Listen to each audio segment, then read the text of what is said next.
నమస్తే మిత్రులారా, నేను మీ శ్రీనివాస్ చౌహాన్ అడ్వకేట్.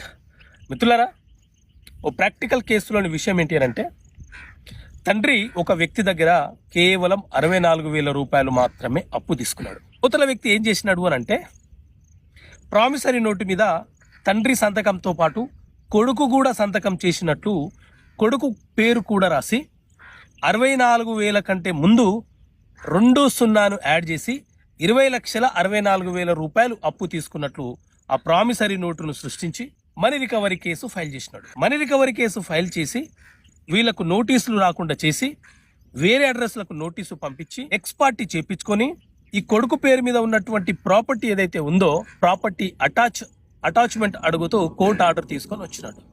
ఎప్పుడైనా సరే కోర్టు నుంచి ఏదైనా ఒక నోటీస్ మనకు వస్తే వెంటనే స్పందించాలి. ఒకవేళ నోటీస్ రాకపోతే ఎవరైనా మనకు తెలిసిన